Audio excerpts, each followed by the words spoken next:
आज आपण ओल्या खोबऱ्याची बर्फी बनवणार आहोत।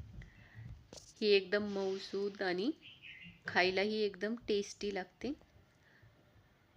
तर आपण आता ही बनवायला सुरुवात करूया। तर त्यासाठी आपल्याला ओलं खोबरं हवं आहे। मी इथं 2 नारळ घेतलेत, त्याचे वरची साल काढून घेतलेली आहे।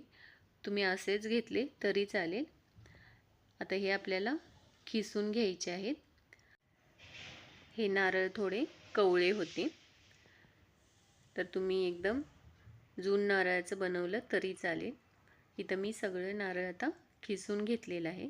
तर आता आपण हे बनवायला घेऊया। तर त्यासाठी आपण कढईमध्ये 2 चमचे तूप घालून घ्यायचं।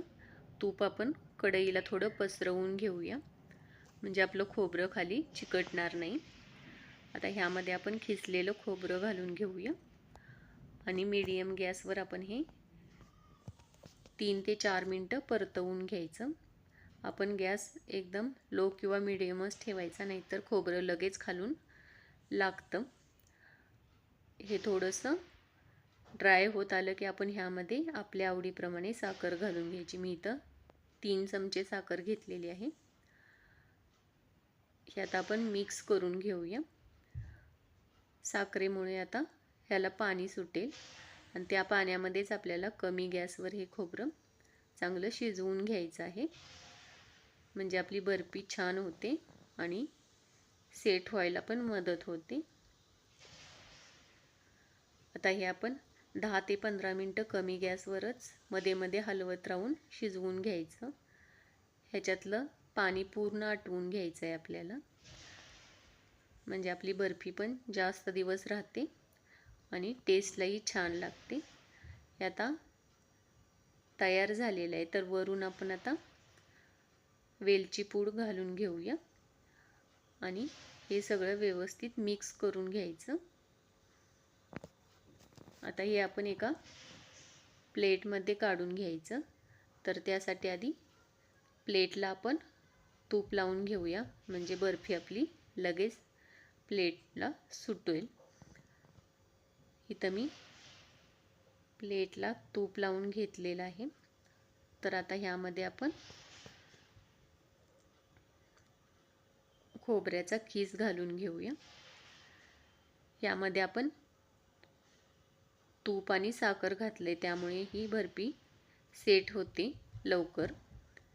हे आपण वरून एकसारखं करून घेऊया। हे मिश्रण थोडं थंड झाल्यानंतर हाताला तूप लावून तुम्ही वरून एकसारखं केलं तरी चालेल। हे आता आपण थंड करून घ्यायचं आणि ह्याच्या वरून काप करून घ्यायचे आणि हे आपण आता वरून काप केल्यानंतर हे फ्रीजमध्ये अर्धा ते 1 तासासाठी आपण ठेवणार आहोत, म्हणजे ह्या आपली बर्फी व्यवस्थित सेट होईल। हे आपण दोन्ही बाजूंनी एकसारखे काप करून घेऊया ह्याचे। इथं तुम्ही मोठ्या प्लेटमध्ये पातळ ह्याचे लेयर केली तरी चालेल। ह्याच्या आता काप झालेले आहेत, तर आपण हे आता फ्रीजमध्ये ठेवून देऊया। हे थोडं सेट झालं की आपण हे काढून घेऊया। यामध्ये तूप असल्यामुळे हे पटकन सेट होतं। हे आपण आता एकदा पुन्हा ह्याच्यावरून फिरवून घ्यायचं आहे चाकू, म्हणजे एकदम आपल्या बर्फी प्लेटला सुटेल।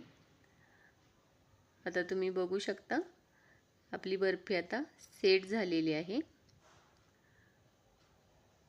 आणि ही खायलाही एकदम चवदार अशी लागते। तुम्ही एकदा रेसिपी नक्की ट्राय करा।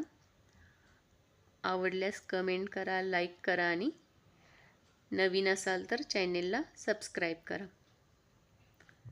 थँक्यू।